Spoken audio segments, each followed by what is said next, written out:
Hello, everyone. I am so delighted to welcome Cassidy Nasello. Did I get that right, Cassidy? You did. No. Perfect. I did? Okay, good. I was so nervous about that. See? Okay. So That's the hard part. delighted to welcome Cassidy to the roundtable. Cassidy and I have known each other for quite some time. Cassidy had a very successful corporate career. You got to visit her website right now. I'm going to drop the address in the chat window so you can visit it. But she had a super successful corporate career working with large media companies, you know, The Atlantic, Condé Nast, Wanderlust, and she was charged with creating dynamic relationships between sales and marketing so that they could hit the goals they needed to hit, right? And we know that that's important to all of us. So as we are preparing presentations for this roundtable, I thought we really need to get Cassidy to come and share this message with us. And I want you to know that not only did Cassidy have an incredibly successful corporate career, she left and she went entrepreneurial. Woohoo! You know how much I love that, right? So, but the truth is, these same challenges present themselves anywhere, right? And Cassidy, in addition to having this amazing corporate career, is certified in something that's called positive intelligence, which creates incredible mental fitness. That's really the core of what we're going to be talking about here. But Cassidy's going to present it in a way where you can see how getting teams aligned, and we're going to be talking about sales and marketing, but in reality, this is for any team. You know, it could be the old finance and sales, you know, challenge, but it's getting people aligned to achieve a common goal. And this is something we've been talking about a lot at the roundtable, whether it's culture, whether it's getting everyone selling. So join me in giving a warm welcome to Cassidy. Cassidy, I'm going to turn my video off and let you take it away, and I will be with you here the whole time. The stage is yours. Thank you so much, Donna, and thanks for everyone for tuning in. I know we all can have Zoom fatigue. I'm here to make this worth your time. You know, as someone who's been in the corporate environment and needed to really truly bridge the gap between sales and marketing, I've decided to come back to my old industry world and bring in the coaching tools and techniques that I use with teams and with individuals and leaders to help them identify what the challenges are and how to break through that beyond just strategy. So as we know, when a company grows, its needs change, and more revenue, yay, or more funding for that matter, can mean more hires, which means more individuals have to let go of the tasks that they once handled. And it also means that recognizing higher goals and shifting priorities is needed to meet these new objectives. So the marketer and seller might have been one person when the company was, 10 people or 5 people or less even. And then all of a sudden there is a marketer and a seller, and they probably work really closely together and collaborate. And then the company grows, and then there's actually maybe 2 marketers and 3 sellers. And then now you have 2 different departments. And with those departments come different cultural stereotypes or general personality types might be coming with that, because different skill sets are needed and you want to optimize these new hires. And, we don't work in a vacuum. So if we were just thinking about the bottom line, it would be, okay, here's the org chart. This supports the structure that we're looking for, and this is where the money's going to go, which classically favors sales, but not always. But here's the thing, it's not all about bottom line and org charts, because we are in the business of humans. And with our humanness comes our human mess. And so while this starts off as a strategic question, egos come into play, desires to control come into play, just challenges with change. There are steadfast thoughts about what's right. And that can jam up the best of business strategies. So today's not about me telling you what's the best org for your marketing and sales initiatives. Who am I to tell you what that is? I don't know anything about your company. But what I am here to help you with is how to navigate that human side of these business related questions to help for smoother transitions, grow creativity, and have a genuinely positive impact, hopefully, on your productivity. These roles are not just cogs in a business wheel. These roles are people who want to be seen, heard, valued, and have impact on the company. So understanding this human side of the org chart is critical for success. So I hope you can get a lot of tips out of today. I'm going to go through a 5-step process to help you smooth out these transitions and figure out what you're really solving for and how to best optimize every person within your organization. So whether you have a small company or a large company, and even frankly, as Donna said, if it's not necessarily about sales or marketing, these techniques can be used to bridge any gap. And frankly, you could even take this in your home, maybe bridge a gap with your partner, though I would take out all the sales jargon. I don't think that would fly very well in trying to deal with conflict at home. So without further ado, I'm going to dive into what are simple slides. I don't want to just inundate you with facts, but it is always nice to see where we're starting from. Only 8% of companies believe they have strong alignment between the sales and marketing teams. And these are stats from Harvard Business Review. That's pretty low. So what does that mean is being left on the table? So I think one variable of this is such high turnover typically with sales. So how can you have a unified team when the sales department is so volatile? And that's its own webinar on how to stabilize the sales team. But it's just worth noting that instability, of course, makes for a hard team integration. The good news is when they do work together effectively, it's very clear that the revenue impacts are awesome, 32% higher, and you're retaining 36% more customers because there's consistent touch points. And the win rate, of course, goes up. As well as the sales cycles will shorten, right? When these two departments are working well together, the market entry costs go down and the cost of sales is lower. I think you can all think about the impact when this machine is running smoothly and well-oiled. Of course, productivity and sales will go up. So what are we solving for? Well, I'm guessing there's some element of conflict or challenge that brought you to this webinar today that made this webinar feel relevant. But to get really clear about what you're solving for is an overlooked step, because usually, oh, this is the issue we're having, comes with a whole slew of assumptions and perhaps a myopic view. So here are some strategic questions to help you drill down to what you're solving for. What is the problem we're trying to solve? As simple as a question that is to actually write this down and get aligned cross-departmentally amongst the leaders, of course, of the company on what are we solving for? And what is this challenge that we're solving for costing us? What's the impact on the people of our organization and the economics of our organization? How do we know if this is the best problem to solve or the right problem to focus on? I'm sure there's more than one. So is this the one that you want to commit your time and energy to solve? One way to help you answer that question is, well, if we fix it, what changes? What becomes different? And then if we decide to fix that problem that we've agreed upon, what are we choosing not to solve? What are we actually letting go of? And that's important to be very intentional about that so that you can remain focused on the challenge at hand. And if we do this plan to solve this problem, like reorg and decide to integrate sales and marketing, for example, what's that impact look like? What's the headcount change?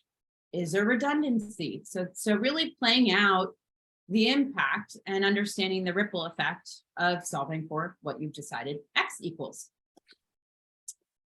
Org structure, operations, and stakeholders are the 3 key components to consider that will face the impact. So once you have those strategic questions answered, take a pulse check. What's the current state of your marketing and sales department? Or to Donna's point earlier, your finance and sales department. This again is translated across all departments, but we're going to focus on sales and marketing because that's where I've seen a lot of friction in my time in the media world. Is it undefined willy-nilly, like one person is doing it all? Is it defined where you have a clear swim lanes? Who's doing marketing and who's out there in the sales space?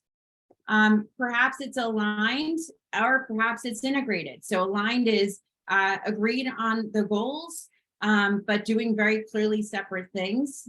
And the swim lanes still exist, and maybe there are some touch points and overlap. And integrated is truly co-creating, much more forward thinking, and sensitive to what's happening out in the market. And this typically happens at larger companies where there's an integrated sales and marketing team. Before the problem solving begins, since you've taken that assessment of, if we go back to the beginning, what are we solving for and what's this current state of our marketing and sales departments, that's the pulse check. Before the problem solving begins and you get into the human side of the challenges that you're facing, it's really important to create psychological safety. Too often I've witnessed people coming into these problem solving strategy offsites, not willing or feeling able to share their opinions, or when they do, they're not feeling heard. So building a social agreement or a social contract where everyone feels like they can be heard and seen is critical, and very often an overlooked step. So how do you do that? Well, let's go back to the why of the company. What is the company's mission? And then what are our collective goals and values as a team that supports that mission? And then take it down to the personal level. What's my stake in this? What are my personal values that align with my team's values, that align with the company's values? And seeing where the overlap is between any teams, sales and marketing, right? And where those values and mission can be aligned. So getting really clear, this is a whole day of workshopping with teams just to get to this alignment.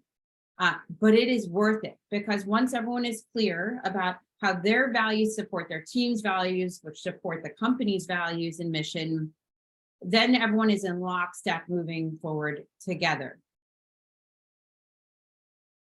Johnson & Johnson's been doing this for over 75 years. If you Google Johnson & Johnson Credo, you'll read a lot about it. They are really focused on making sure that their mission and their values aren't just inscribed on the wall, which they are in a very nice marble slab, but are actually instilled into the company culture.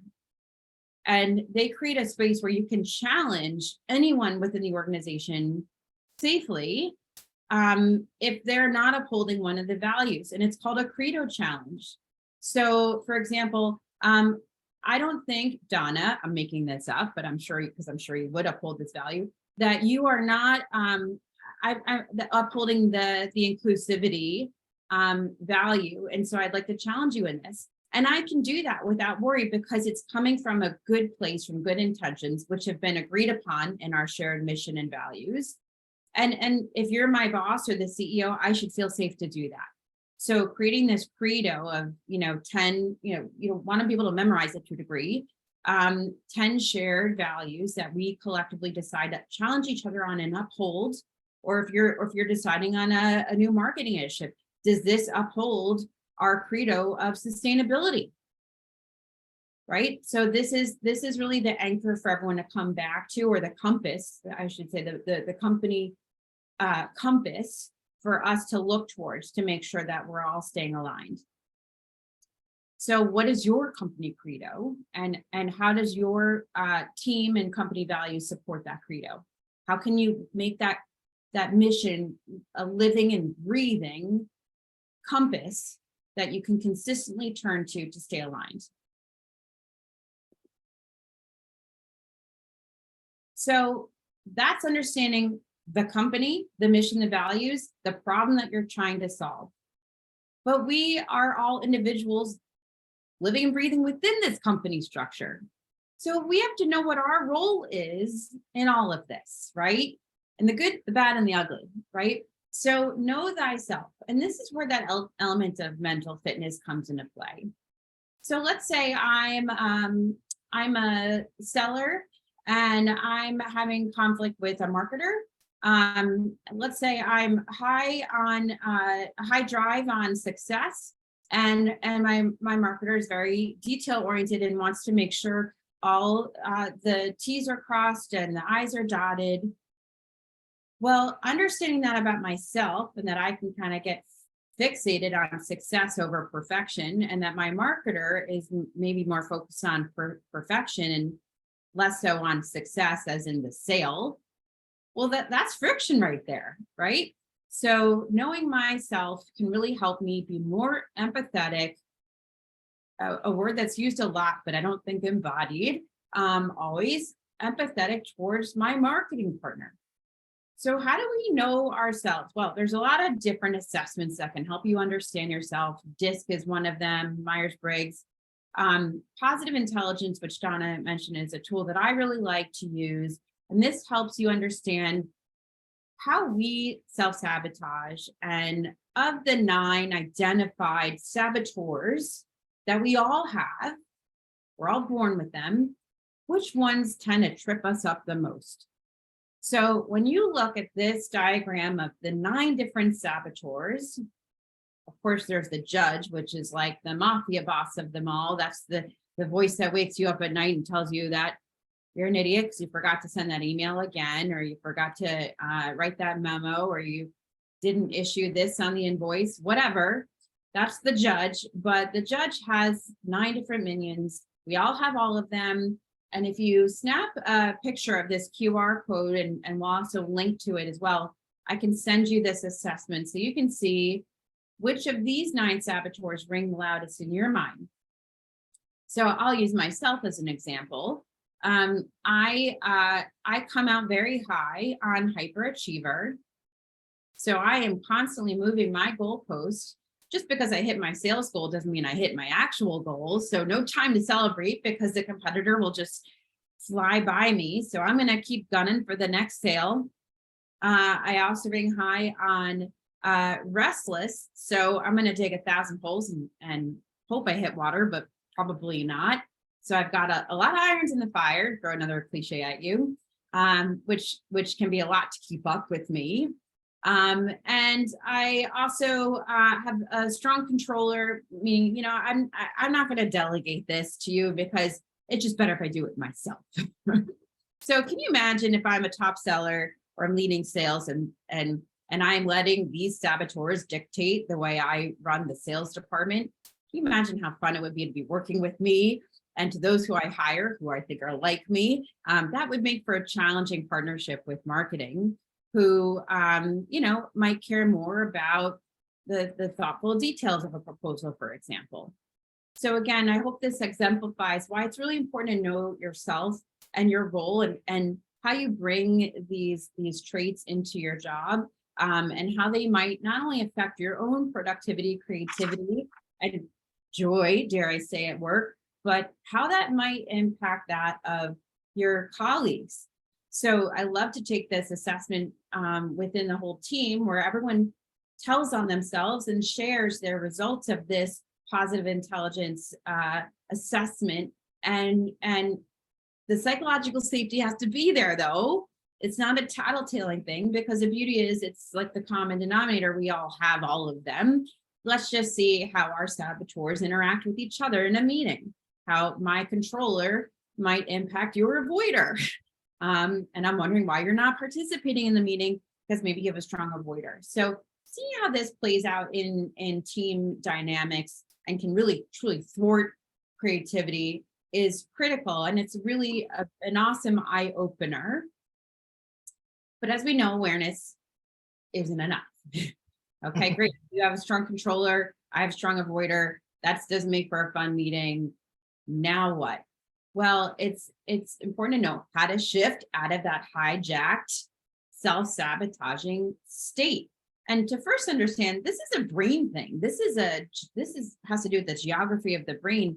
Most of those self-sabotaging thoughts and feelings and behaviors are coming from the left brain. And just to touch on the neuroscience, we want to get ourselves into that I'm in the zone state, which lives more in that right brain. And that's that sage state where we are curious and we are empathetic and we are innovative and we are inclusive and we are leading with our wiser self and our experience. And we are fearless when we do commit to action. And the short of this, which is its own workshop, the short of this work though is recognizing when you're hijacked, like, oh, I am in a triggered state and I am hell-bent on controlling this meeting, right? And that means I'm in a saboteur state. We know what it feels like to be in a sage state because we've all been there before, where things feel effortless, time flows very quickly, you're feeling open and creative. You have kind of this spirit of yes, and what else could be possible? This childlike curiosity. And if we could get teams to be in that state and work together in that state, there are no limitations to what's possible. We have to take a breath and pull over to get to that state. And that's recognizing that we're in it and literally taking a breath, getting up, walking around, and collectively understanding as a team that we want to have a meeting that is not controlled by our saboteurs. I even give to my teams a sign to put in their meeting rooms. If they're Zoom, then they're behind them. Check your saboteurs at the door because they're not helpful. We think they're helpful. We think we need to lead with that hyperachiever or else we will be blown by the competition. But the truth is the strengths that lie underneath your saboteurs are the ones that will sustain your success. So if I have a strong hyperachiever, I am innately goal-oriented and success-oriented. I don't need the stressful thoughts or feelings to push me harder because I'm going to work hard no matter what.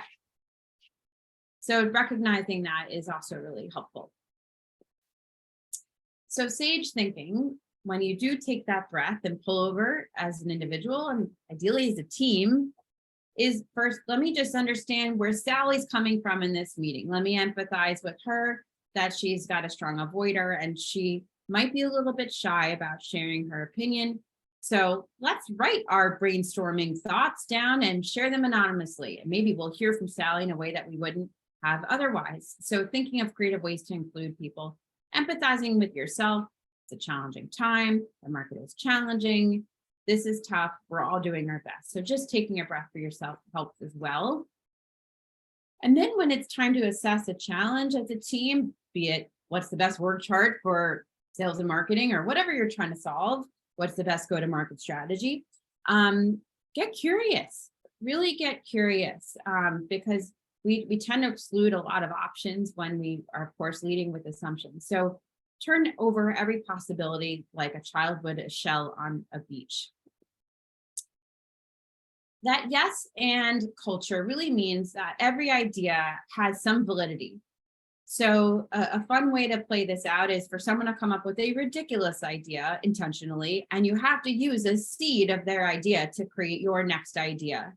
So pretend like you're making a company mascot, and I think the company mascot should be an elephant. And of course, that's silly. Why should I have an elephant? Well, but then maybe wisdom comes up. So maybe there is something behind that we can play with.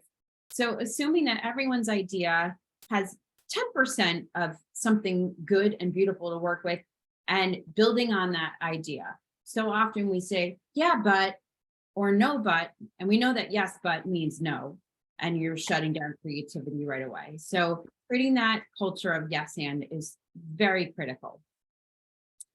Navigating with wisdom. We tend to just forget the past, not want to rehash or revisit. And we're letting go of wisdom when we're not seeing what worked and what didn't work. And part of that is because we can't necessarily look at past mistakes with blameless discernment. We tend to look back with shame, guilt, doubt, and all those uncomfortable and pleasant feelings.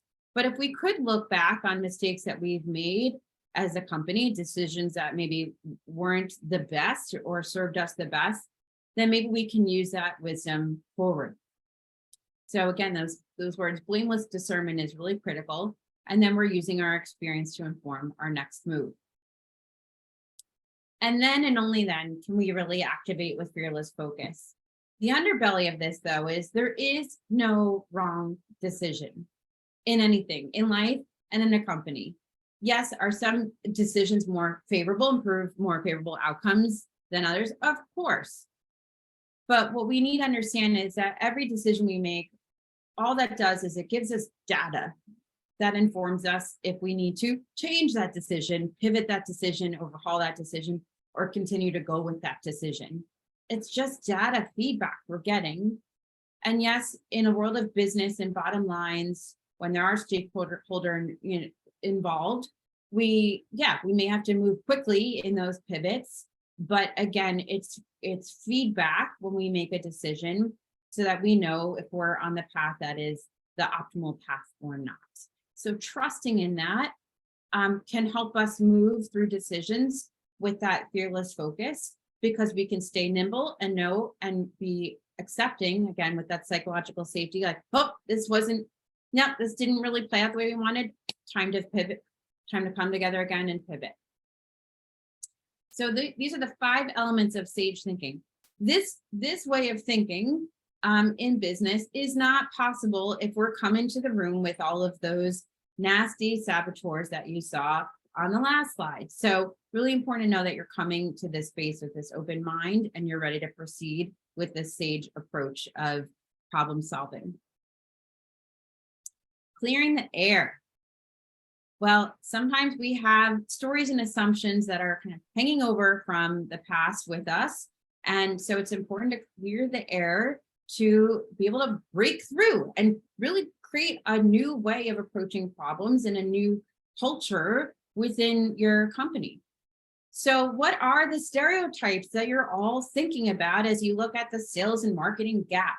I won't read all of these, but it is fun to look at these and think, well, that's totally sales. Only sales would say that. And that's definitely marketing. Marketing would be the only person that would say this. Well, that if you're so quick to assign a marketer or a salesperson to these quotes, well, then you too are living in the land of assumptions. So for example, I'm not a deck machine. Who might say that? Well, I think I would probably answer that with the marketer who's creating the decks, of course, but think about the impact on how they feel with what they're trying to generate quickly enough for you to take things out the door for the sales team, right? Or another example is I don't trust my counterparts to execute in time.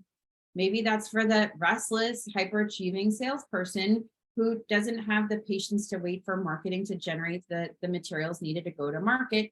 And so when you bring in the saboteurs that you saw earlier, because I saw this happen in my career as someone who had to get a deck out to a client as the seller, and I'm waiting on marketing and I'm waiting on marketing. And, you know, I feel like if I don't get this deck to my client by tonight, I'm going to lose the opportunity. So you know what? I'm going to tap into my controller and my hyperachiever saboteurs, and I'm just going to grab that deck and I'm going to make the changes that I want to make, and I'm going to send it out the door. And what's the impact of that? Well, I probably just demoralize my marketing partner, for one, and that doesn't make for an easy partnership. 2 is maybe it triggers their avoider, because if they're thinking, well, Cassie's going to take this deck and run anytime, every time anyway, so forget it. I'm just going to put my head back in the sand and just avoid the pain of that. And then I might have overpromised something that the team can't deliver on, or it might cut into the budget, the bottom line, because I expanded on the offering without necessarily expanding on the price because I wanted to get the deal done. So that is all saboteur-driven behavior, right? And that is not a genuine partnership between sales and marketing if the saboteurs and these pressures that fuel them are driving the decisions, right? And they also create all these limiting beliefs, right? The limiting beliefs of the seller who says, I can't build a client relationship over Zoom, like this is impossible. And you know, the marketer that's wondering, you know, why we can't generate more leads. So underneath all of these challenges are the limiting beliefs generated by our saboteurs. And that is where it's really important to have that psychological safety, to have that empathy, to have that alignment with the team, so that we can speak openly about these limiting beliefs and move past them. So we must smash these stereotypes, right? The stereotypes of marketing, being out of touch with what the clients need, setting the prices too high, maybe being too slow, focusing so much on creativity, and having that sense of I'm here to serve sales, right? That's often a common dynamic, and being very analytical. And the classic stereotype of sales, steamrolling the marketing team, being, having unrealistic expectation and not valuing their marketing partners, being out of touch with the bigger market, focused on the short sale, not the long game, and just more focused on the relationship with the clients over the relationship with the marketing partners.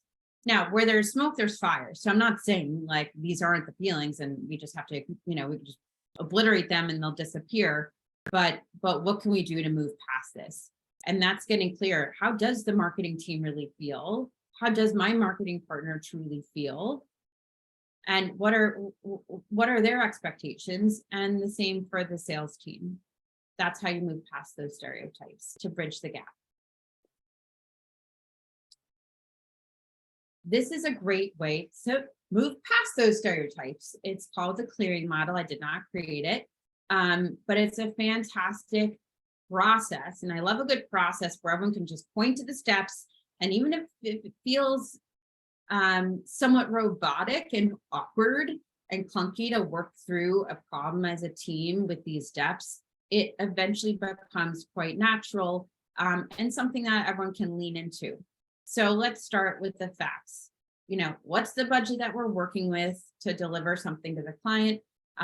That's a fact. And let's say it was a $50,000 budget for added value. And let's say I felt like that wasn't enough money. So I decided to add in more offerings because I didn't feel like that was going to get it done. So separating the facts from the feelings and my story that I make up, right? I make up that you, marketer, again, don't get it.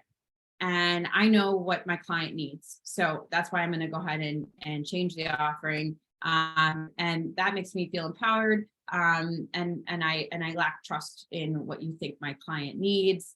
But my role to own in this is that I am under a lot of pressure by the CFO to deliver this sale. And I acknowledge that does make me a little bit more hijacked by my hyperachiever, and maybe not a great partner to you. So I'll acknowledge my role in that and my expectations, that this is where we play back our versions of this story and get clear. My expectations are that I'm offering a competitive product to my client, and I didn't feel like it was competitive enough, which is why I changed the offering. But my expectations is that we can get a market analysis in place so that we can all get aligned on what is a healthy budget for what we can bring to the client and get aligned on that.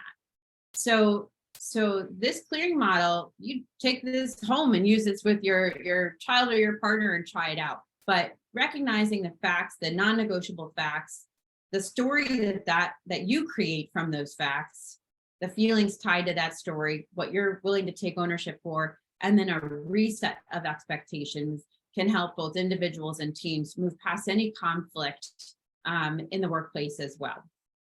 Donna, do you have any questions about this clearing model? I want to make sure from someone else, and chime in if you're not clear. I want to make sure if this feels clear.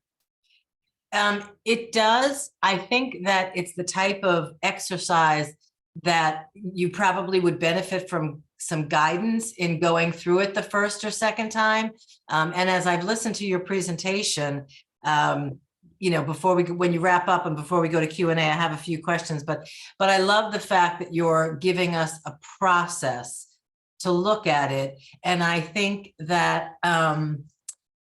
especially in this world of sales and marketing, where we have goals and even quotas that we have to hit, it's probably somewhat counterintuitive for our people to take a pause and really assess the facts, the story, my feelings, my role, my expectations, but I think it's the only way to get to a place where you can start fresh with solutions that have the greatest possible probability for collaborative success. So yes, I get it. I think it's something that people should consider getting some guidance initially. Yeah, I agree. Trying this on your own is challenging. Especially when a lot of feelings are involved and there could be confusion around those feelings. A great example is just how much funding how much money goes to hiring for marketing and hiring for sales. It tends to shift towards sales. And so that may create all these feelings that marketing has. So if the fact is that the sales department has, 5 people and marketing has 1 person to support those 5 people, that's a fact. And that marketer might have a story about that fact, that their role is, and they're not as valued, right? And they're supposed to support 5 people, right? And what feelings does it create for that sole marketer? And what's their role in it? And what's their expectations, that they want to be clear about what they can and can't do, given how lopsided that might feel to them. So that's another example of how that pairing model could work. Having an objective facilitator certainly helps, and it's something that I've taken teams through to help them define them, get clear on them, and move past them. Awesome. And that brings me to the last solution, which is really a summary of everything that we've talked about. It's creating this growth mindset culture, right? This, again, people are not cogs in a wheel. We're humans, and as you might know, newer generations care about growth and personal development. So how can you really bring that into a culture? How can you integrate that into every single meeting? Not just, the occasional company offsite where you rah about how great the company is and the mission and the values, but then nothing is said about it beyond that. So integrating that, obviously that changes company to company, how you do that, but there are great ways to do that, so that you create this set of standards and best practices, which is truly a coaching mindset within your company culture. So beyond awareness, we have to really practice this, which is why I like to have a dumbbell there. Think about this as going to the gym. Developing this mental fitness within the company requires habit and practice. Make sure whatever the problem is, be it you're solving for bridging the gap between sales and marketing or any other challenge within the organization, what are we solving for? And I took you through those steps on what that looks like, how to get to X. Creating that psychological safety so that when it's time to get clear on what the possible solutions are, people feel safe to express their thoughts, and they know that they're going to be heard. In fact, not only their thoughts going to be heard, but you're going to build on those thoughts with that yes and technique. Owning your role in it, right? Human mess, right? Humanness is human mess. Know your role in the mess and in the drama. Empathize with yourself, of course, and with others, so that you can move past it as an individual and as a team. Clear the air with this clearing model that helps you move from fact to solution, and then create this and co-create this with your colleagues, with your leadership, on what it means to have this growth mindset culture. Does it mean that we're all acknowledging each other's saboteurs within a meeting and saying, you know what, my controller's a little active right now, I'm having trouble delegating this. This is what I need to feel comfortable letting go of this. It's like a very organic way of integrating that language, that lexicon, whatever your tool might be, if it's insights or DISC, integrating those tools into the language of the meetings so that you can challenge each other to grow, pointing to that credo that we talked about earlier that Johnson & Johnson does, saying, I don't think that this marketing initiative, for example, upholds our credo of creating a sustainable offering to our customers, right? Again, that's integrating that into the culture and challenging each other to uphold that mission and values. I hope that is a clear and helpful approach to bridging that gap, to solving problems together, and even considering how you might just grow yourself with these steps as well. Excellent. Thank you, Cassidy. So as I think about, and before we go to Q&A, as I think about everything you've presented, and I have a little bit of inside info because we've worked together, and I've gone through the whole mental fitness training, which is phenomenal, and I highly recommend. Something you just said really struck me, and you talked about the language of meetings, and I'd love to hear from everyone in the chat, but it seems to me that post-COVID, obviously, so very many things changed. And I think that this alignment and this updated language of meetings has become even more important.